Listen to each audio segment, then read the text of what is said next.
करायचं.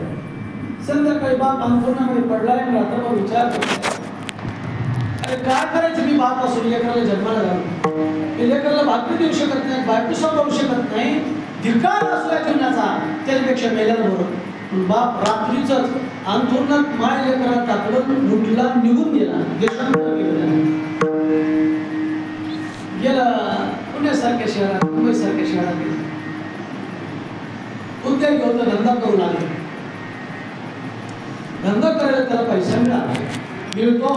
नामोबराय म्हणले, भाग्याचे निवडसे उद्यमाचे निमिसे, मन समृद्धी जात आपैसे, घरणी हे प्राप्ती जीवनीला व्यवसाय निमित्त फळते तसे.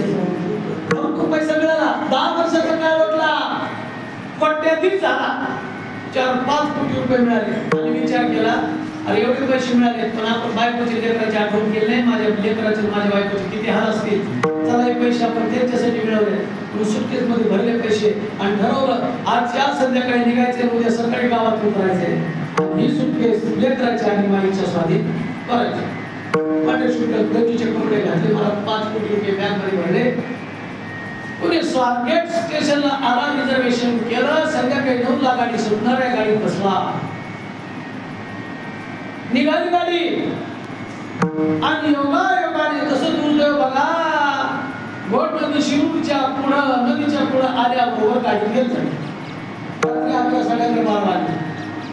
5 कोटी रुपये जवळ आहे. खिडकीतून पाहिलं, कुठं दिवा दिसत नाही, वस्ती दिसत नाही, गाव दिसत नाही, आपल्याजवळ पैसे करायचं काय आता, कुठेतरी सहारा कोणाचा घेतला पाहिजे म्हणून खिडकीतून तो कोट्याधीश बघू लागला वाटतो, कुठं वस्ती दिसते का, वाडी दिसते का, घर दिसते का.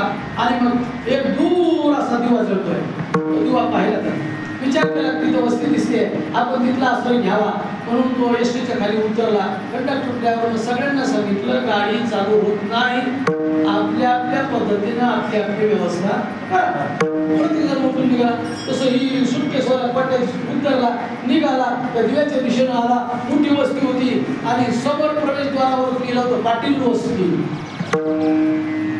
वाचलं ना, आता आपण नवक्या आहोत, घरात कोण असेल म्हणून त्या नावाकडे पाहिलं, हाक मारलं, पाटील घरात आहे का. पाटलाचा आवाज कानावर पडला. पाटील दयावर आता उठला आणि बाहेर आला.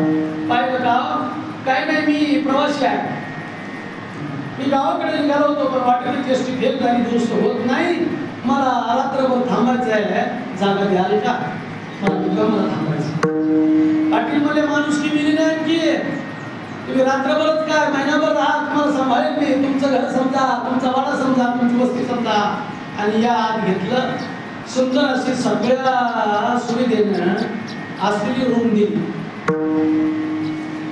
बॅग घेतली, कपडे काढले, हातपाय धुतले आणि सेवा करण्यासाठी त्या पाटलाचा एक गुराखी होता, 15 वर्षाचा. त्या गुराख्याला सांगितले, बा इकडे काय, मला काय नाही, हे शिवजी आहेत, प्रवासात अडचण आली म्हणून कामाला थांबल्यात, त्यांची नाश्त्याची जेवणाची सगळी व्यवस्था तू करायची, जवळ थांबायचे. आणि मग मला त्या 15 वर्षाच्या लेकरांना सगळी व्यवस्था करते. ऐकायची गुरु दुसऱ्या तिसऱ्याच नव्हतं, हेच होतं. आणि या लेकराचा बाप शिवजी होता, पण एकमेकाला माहित नव्हतं. 10 वर्षाचा काळ होता.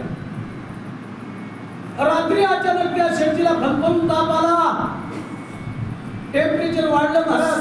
ते शेठजी घाबरले, लेकराला उठवलं, बाप उठवर, मला खूप ताप आली आहे, घरामध्ये जर काही असेल, झेंडू बाप, गोळी तापीची काय असेल ते घेऊन ये.